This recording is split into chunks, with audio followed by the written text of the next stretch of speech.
Chapter 10. The Pageant of Fireflies. Spring merged slowly into the long, hot, sun-sharp days of summer, sung in by cicadas, shrill and excited, making the island vibrate with their cries. In the fields, the maize was starting to fill out, the silken tassels turning from brown to butter blonde. When you tore off the wrapping of leaves and bit into the rows of pearly seeds, the juice would spurt into your mouth like milk. On the vines, the grapes hung in tiny clusters, freckled and warm. The olives seemed weighed down under the weight of their fruit, smooth drops of green jade among which the choirs of cicadas zithered. In the orange groves, among the dark and shiny leaves, the fruit was starting to glow redly, like a blush spreading up the green pitted skins. Up on the hills, among the dark cypress and the heather, shoals of butterflies danced and twisted like wind-blown confetti, pausing now and then on a leaf to lay a salvo of eggs. The grasshoppers and locusts whirred like clockwork under my feet and flew drunkenly across the heather, their wings shining in the sun. Among the myrtles, the mantids moved, lightly, carefully, swaying slightly, the quintessence of evil.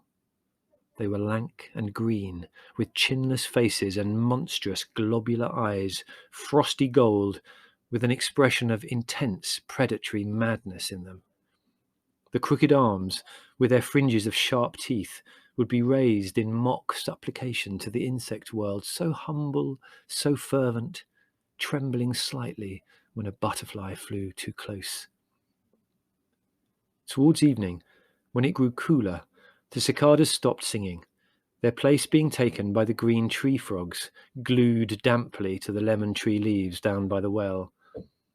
With bulging eyes staring as though hypnotized, their backs as shiny as the leaves they sat amongst, they swelled out their vocal sacs and croaked harshly and with such violence that they seemed in danger of splitting their damp bodies with the effort.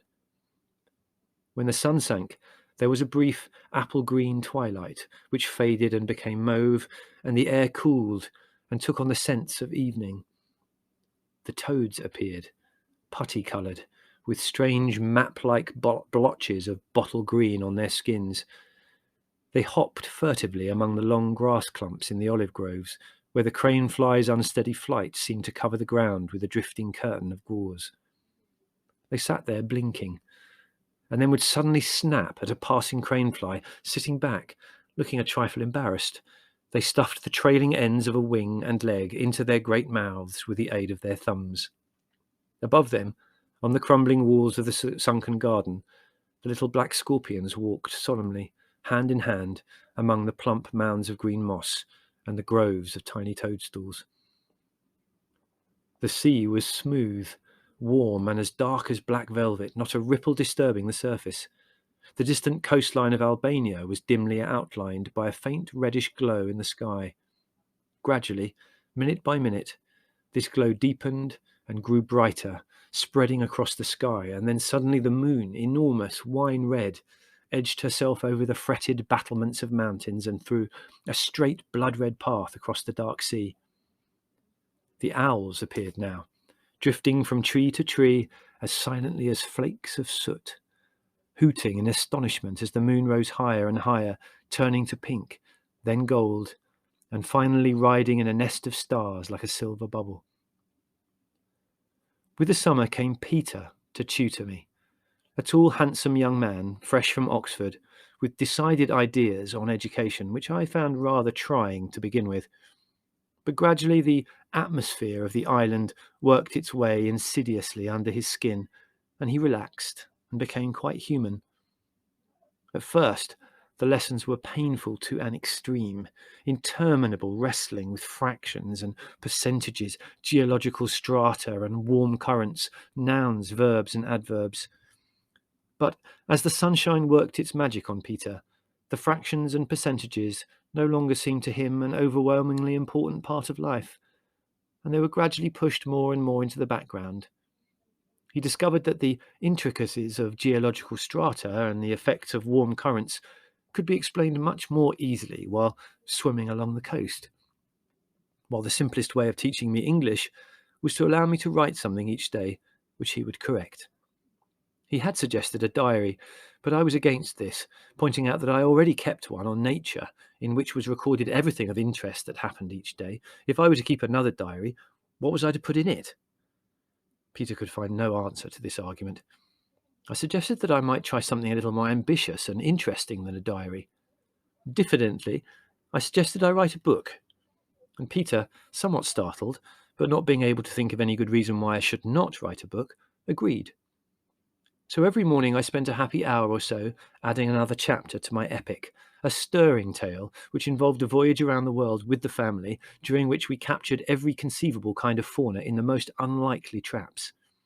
I modelled my style on the boy's own paper, and so each chapter ended on a thrilling note, with Mother being attacked by a jaguar or Larry struggling in the coils of an enormous python. Sometimes these climaxes were so complicated and fraught with danger that I had great difficulty in extricating the family intact on the following day. While I was at work on my masterpiece, breathing heavily, tongue protruding, breaking off for discussions with Roger on the finer points of the plot, Peter and Margot would take a stroll in the sunken garden to look at the flowers. To my surprise, they had both suddenly become very botanically minded. In this way, the mornings passed very pleasantly for all concerned. Occasionally, in the early days, Peter suffered from sudden spasms of conscience. My epic would be relegated to a drawer, and we would pore over mathematical problems. But as the summer days grew longer, and Margot's interest in gardening became more sustained, these irritating periods became less frequent.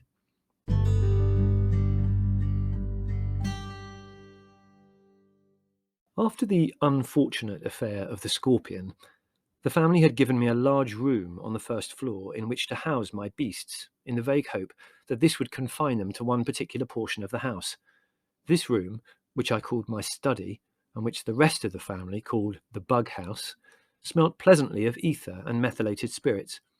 It was here that I kept my natural history books, my diary, microscope, dissecting instruments, nets, collecting bags, and other important items.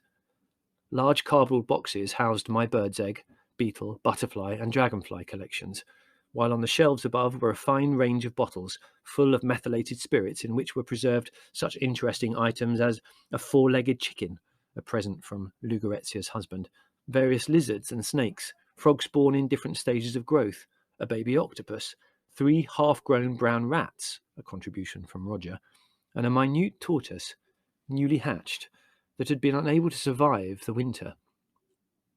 The walls were sparsely but tastefully decorated with a slab slate containing the fossilized remains of a fish, a photograph of myself shaking hands with a chimpanzee, and a stuffed bat. I had prepared the bat myself without assistance, and I was extremely proud of the result. Considering how limited my knowledge of taxidermy was, it looked, I thought, extremely like a bat, especially if you stood at the other side of the room. With wings outstretched, it glowered down from the wall from its slab of cork. When summer came, however, the bat appeared to feel the heat. It sagged a little, its coat no longer glossy, and a new and mysterious smell started to make itself felt above the ether and methylated spirits. Poor Roger was wrongly accused at first, and it was only later, when the smell had penetrated even to Larry's bedroom, that a thorough investigation traced the odour to my bat. Under pressure, I was forced to get rid of it. Peter explained that I had not cured it properly and said that if I could obtain another specimen, he would show me the correct procedure. I thanked him profusely, but tactfully suggested that we keep the whole thing a secret. I explained that I felt the family now looked with a suspicious eye on the art of taxidermy, and it would require a lot of tedious persuasion to get them into an agreeable frame of mind. My efforts to secure another bat were unsuccessful. Armed with a long bamboo, I waited for hours in the moon-splashed corridors between the olive trees, but the bats flickered past like quicksilver and vanished before I could use my weapon. But while waiting in vain for a chance to hit a bat, I saw a number of other night creatures which I would not otherwise have seen. I watched a young fox, hopefully digging for beetles in the hillside, scrabbling with slim paws at the earth and scrunching the insects up hungrily as he unearthed them. Once, 5 jackals appeared out of the myrtle bushes, paused in surprise at seeing me, and then melted among the trees like shadows. The nightjars, on silent silky wings, would slide as smoothly as great black swallows among the rows of olives, sweeping across the grass in pursuit of the drunken, whirling craneflies. One night, a pair of squirrel dormice appeared in the tree above me and chased each other in wild exuberance up and down the grove, leaping from branch to branch like acrobats, skittering up and down the tree trunks, their bushy tails like puffs of grey smoke in the moonlight. I was so fascinated by these creatures that I was determined to try and catch one. The best time to search for them was, of course, during the day when they would be asleep, so I hunted laboriously through the olive groves for their hideout, but it was a hopeless quest, for every gnarled and twisted trunk was hollow, and each contained half a dozen holes. However, my patience did not go entirely unrewarded, for one day I thrust my arm into a hole, and my fingers closed around something small and soft, something that wriggled as I pulled it out. At first glance, my capture appeared to be an outsized bundle of dandelion seeds, furnished with a pair of enormous golden eyes. Closer inspection proved it to be a young Scops owl, still clad in his baby down. We regarded each other for a moment, and then the bird, apparently indignant at my ill-mannered laughter at his appearance, dug his tiny claws deeply into my thumb, and I lost my grip on the branch, so that we fell out of the tree together. I carried the indignant owlet back home in my pocket and introduced him to the family with a certain trepidation. To my surprise, he was greeted with unqualified approval, and no objection was raised to my keeping him. He took up residence in a basket kept in my study, and after much argument he was christened Ulysses. From the first he showed he was a bird of great strength of character and not to be trifled with. Although he would have fitted comfortably into a teacup, he showed no fear and would unhesitatingly attack anything and everyone, regardless of size. As we all had to share the room, I felt it would be a good idea if he and Roger got on intimate terms, so as soon as the owl had settled down, I performed the introductions by placing Ulysses on the floor and telling Roger to approach and make friends. Roger had become very philosophical about having to make friends with the various creatures that I adopted, and he took the appearance of an owl in his stride. Wagging his tail briskly, in an ingratiating manner, he approached Ulysses, who squatted on the floor with anything but a friendly expression on his face.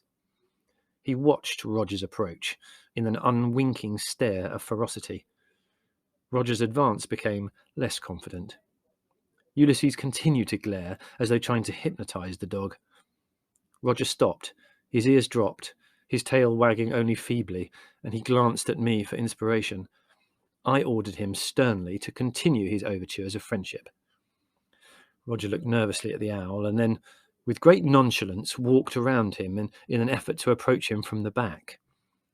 Ulysses, however, let his head revolve too, and kept his eyes still fixed on the dog.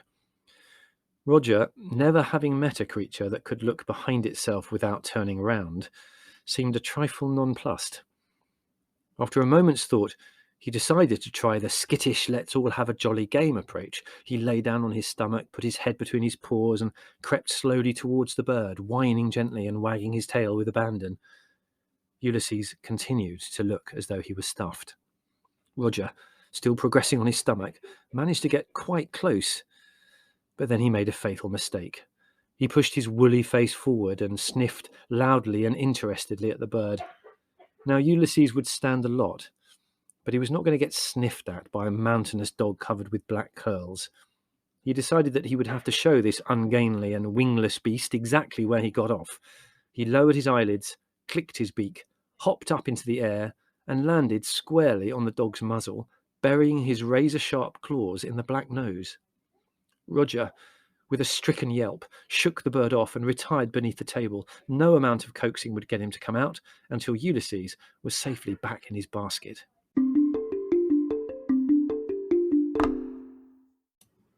When Ulysses grew older, he lost his baby down and developed the fine ash-grey, rust-red and black plumage of his kind, with a pale breast handsomely marked with Maltese crosses in black. He also developed long ear tufts, which he would raise in indignation when you attempted to take liberties with him. As he was now far too old to be kept in a basket and strongly opposed to the idea of a cage, I was forced to give him the run of my study. He performed his flying lessons between the table and the door handle, and as soon as he had mastered the art, chose the pelmet above the window as his home, and would spend the day sleeping up there, eyes closed, looking exactly like an olive stump. If you spoke to him, he would open his eyes a fraction, raise his ear tufts, and elongate his whole body, so that he looked like some weird, emaciated Chinese idol. If he was feeling particularly affectionate, he would click his beak at you, or, as a great concession, fly down and give you a hurried peck on the ear. As the sun sank and the geckos started to scuttle about the shadowy walls of the house, Ulysses would wake up. He would yawn delicately, stretch his wings, clean his tail, and then shiver violently so that all his feathers stood out like the petals of a wind-blown chrysanthemum. With great nonchalance, he would regurgitate a pellet of undigested food onto the newspaper spread below for this and other purposes.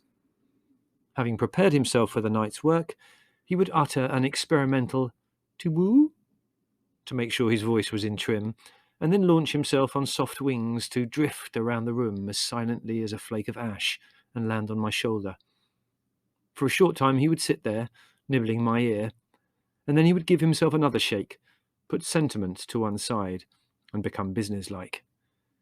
He would fly onto the windowsill and give another questioning "to-woo," staring at me with his honey-coloured eyes. This was the signal that he wanted the shutters opened. As soon as I threw them back, he would float out through the window to be silhouetted for a moment against the moon before diving back into the dark olives. A moment later, a loud, challenging "to-woo, to-woo" would ring out, the warning that Ulysses was about to start his hunting. The length of time Ulysses spent on his hunts varied.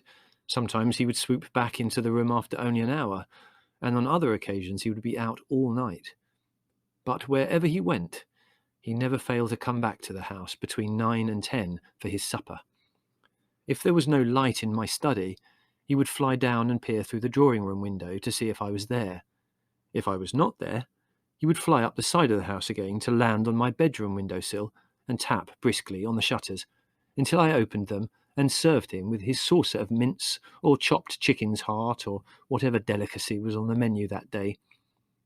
When the last gory morsel had been swallowed, he would give a soft, hiccuping chirrup, sit meditating for a moment, and then fly off over the moon-bright treetops. Since he had proved himself an able fighter, Ulysses became fairly friendly towards Roger, and if we were going down for a late evening swim, I could sometimes prevail upon him to honour us with his company. He would ride on Roger's back, clinging tight to the black wool. If, as occasionally happened, Roger forgot his passenger and went too fast or skittishly jumped over a stone, Ulysses' eyes would blaze, his wings flap in frantic effort to keep his balance, and he would click his beak loudly and indignantly until I reprimanded Roger for his carelessness.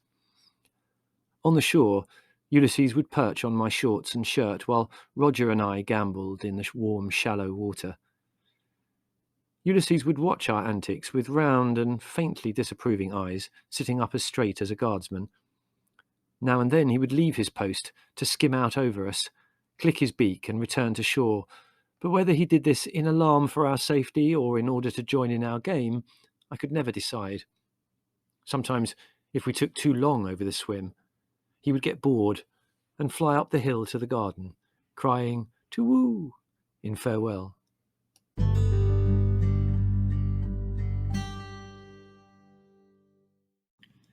In the summer, when the moon was full, the family took to bathing at night, for during the day the sun was so fierce that the sea became too hot to be refreshing. As soon as the moon had risen, we would make our way through the trees to the creaking wooden jetty and clamber into the sea cow. With Larry and Peter on one oar, Margot and Leslie on the other, and Roger and myself in the bows to act as lookouts, we would drift down the coast for half a mile or so to where there was a small bay with a lip of white sand and a few carefully arranged boulders, smooth and still sun-warm, ideal for sitting on. We would anchor the sea cow in deep water and then dive over the side to gambol and plunge and set the moonlight shaking across the waters of the bay. When tired, We swam languidly to the shore and lay on the warm rocks, gazing up into the star-freckled sky. Generally, after an hour or so, I would get bored with the conversation and slip back into the water and swim slowly out across the bay to lie on my back, cushioned by the warm sea, gazing up at the moon. One night, while I was thus occupied, I discovered that our bay was used by other creatures as well. Lying spread-eagled in the silky water, gazing into the sky, only moving my hands and feet slightly to keep afloat, I was looking at the Milky Way, stretched like a chiffon scarf across the sky, and wondering how many stars it contained. I could hear the voices of the others, laughing and talking on the beach, echoing over the water, and by lifting my head, I could see their position on the shore by the pulsing lights of their cigarettes. Drifting there, relaxed and dreamy, I was suddenly startled to hear, quite close to me, a clop and gurgle of water, followed by a long, deep sigh, and a series of gentle ripples rocked me up and down. Hastily, I righted myself and trod water, looking to see how far from the beach I had drifted. To my alarm, I found that not only was I some considerable distance from the shore, but from the sea cow as well, and I was not at all sure what sort of creature it was swimming around in the dark waters beneath me. I could hear the others laughing on the shore at some joke or other, and I saw someone flip a cigarette end high into the sky like a red star that curved over and extinguished itself at the rim of the sea. I was feeling more and more uncomfortable, and I was just about to call for assistance when, some 20 feet away from me, the sea seemed to part with a gentle swish and gurgle. A gleaming back appeared, gave a deep, satisfied sigh, and sank below the surface again. I had hardly time to recognize it as a porpoise before I found I was right in the midst of them. They rose all around me, sighing luxuriously, their black backs shining as they humped in the moonlight. There must have been about 8 of them, and one rose so close that I could have swum forward 3 strokes and touched his ebony head. Heaving and sighing heavily, they played across the bay, and I swam with them, watching fascinated as they rose to the surface, crumpling the water, breathed deeply, and then dived beneath the surface again, leaving only an expanding hoop of foam to mark the spot. Presently, as if obeying a signal, they turned and headed out of the bay towards the distant coast of Albania, and I trod water and watched them go, swimming up the white chain of moonlight, backs agleam as they rose and plunged with heavy ecstasy in the water as warm as fresh milk. Behind them, they left a trail of great bubbles that rocked and shone briefly, like miniature moons, before vanishing under the ripples. After this, we often met porpoises when we went moonlight bathing, and one evening they put on an illuminated show for our benefit, aided by one of the most attractive insects that inhabited the island. We had discovered that, in the hot months of the year, the sea became full of phosphorescence. When there was moonlight, this was not so noticeable, a faint greenish flicker around the bows of the boat, a brief flash as someone dived into the water. We found that the best time for the phosphorescence was when there was no moon at all. Another illuminated inhabitant of the summer months was the firefly. These slender brown beetles would fly as soon as it got dark, floating through the olive groves by the score, their tails flashing on and off, giving a light that was greenish-white, not golden green as the sea was. Again, however, the fireflies were at their best when there was no bright moonlight to detract from their lights. Strangely enough, we would never have seen the porpoises, the fireflies, and the phosphorescence acting together if it had not been for Mother's bathing costume. For some time, Mother had greatly envied us in our swimming, both in the daytime and at night, but, as she pointed out when we suggested she join us, she was far too old for that sort of thing. Eventually, however, under constant pressure from us, Mother paid a visit into town and returned to the villa coyly bearing a mysterious parcel.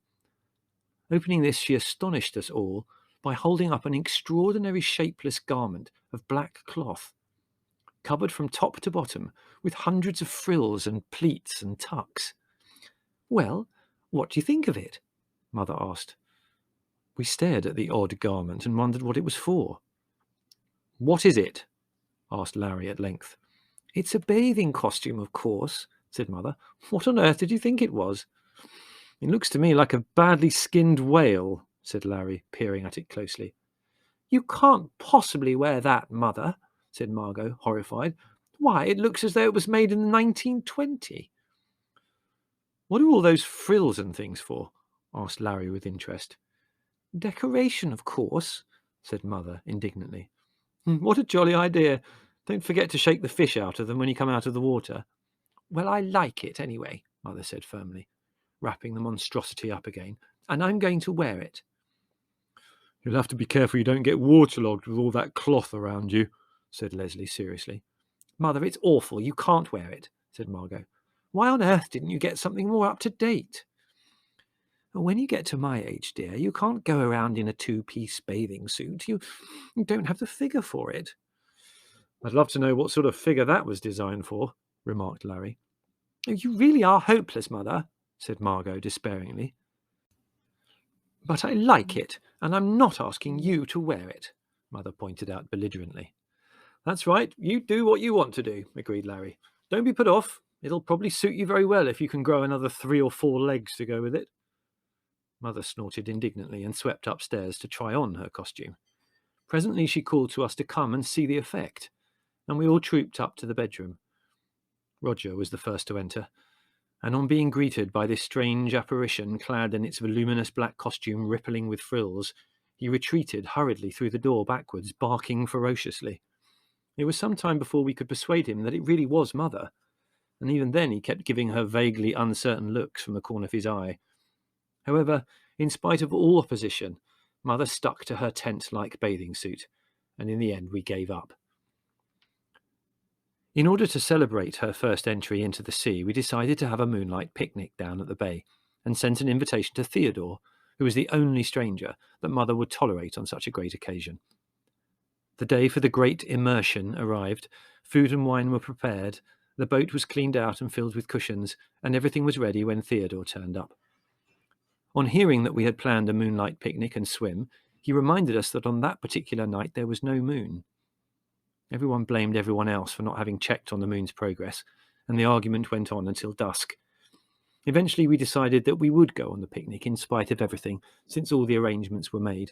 So we staggered down to the boat, loaded down with food, wine, towels and cigarettes, and set off down the coast. Theodore and I sat in the bows as lookouts, and the rest took it in turns to row while Mother steered. To begin with, her eyes not having become accustomed to the dark, Mother skillfully steered us in a tight circle, so that after 10 minutes' strenuous rowing, the jetty suddenly loomed up and we ran into it with a splintering crash. Unnerved by this, Mother went to the opposite extreme and steered out to sea, and we would eventually have made landfall somewhere on the Albanian coastline if Leslie had not noticed in time.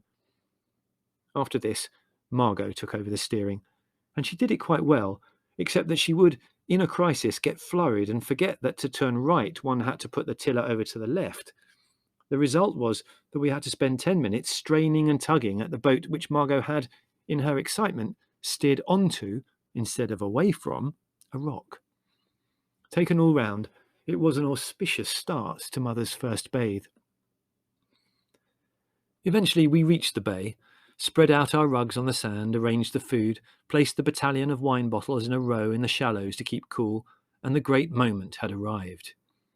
Amid much cheering, Mother removed her housecoat and stood revealed in all her glory, clad in the bathing costume, which made her look, as Larry pointed out, like a sort of marine Albert Memorial. Roger behaved very well until he saw Mother wade into the shallow water in a slow and dignified manner. He then got terribly excited. He seemed to be under the impression that the bathing costume was some sort of sea monster that had enveloped Mother and was now about to carry her out to sea. Barking wildly, he flung himself to the rescue, grabbed one of the frills dangling so plentifully around the edge of the costume, and tugged with all his strength in order to pull Mother back to safety. Mother, who had just remarked that she thought the water a little cold, suddenly found herself being pulled backwards. With a squeak of dismay, she lost her footing and sat down heavily in 2 feet of water, while Roger tugged so hard that a large section of the frill gave way. Elated by the fact that the enemy appeared to be disintegrating, Roger, growling encouragement to Mother, set to work to remove the rest of the offending monster from her person. We writhed on the sand, helpless with laughter, while Mother sat gasping in the shallows, making desperate attempts to regain her feet, beat Roger off, and retain at least a portion of her costume. Unfortunately, owing to the extreme thickness of the material from which the costume was constructed, the air was trapped inside. The effect of the water made it inflate like a balloon, and trying to keep this airship of frills and tucks under control added to Mother's difficulties. In the end, it was Theodore who shooed Roger away and helped Mother to her feet. Eventually, after we had partaken of a glass of wine to celebrate and recover from what Larry referred to as Perseus's rescue of Andromeda, we went in to swim, and Mother sat discreetly in the shallows, while Roger crouched nearby, growling ominously at the costume as it bulged and fluttered around Mother's waist.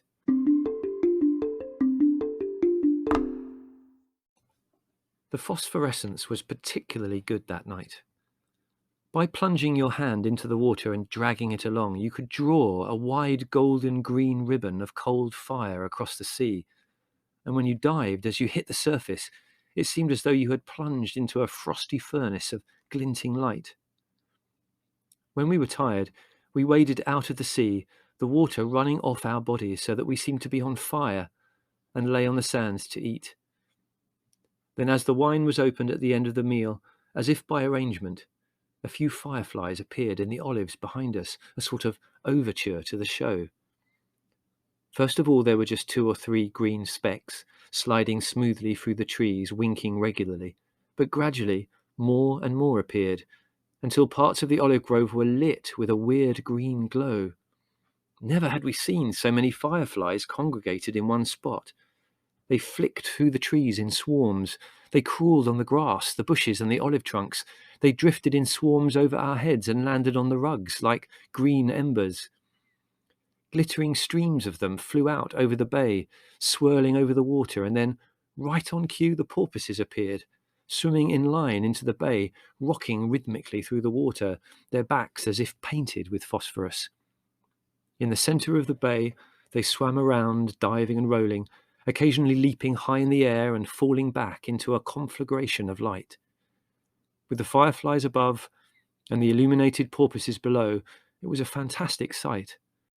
We could even see the luminous trails beneath the surface where the porpoises swam in fiery patterns across the sandy bottom, and when they leapt high in the air, the drops of emerald glowing water flicked from them, and you could not tell if it was phosphorescence or fireflies you were looking at.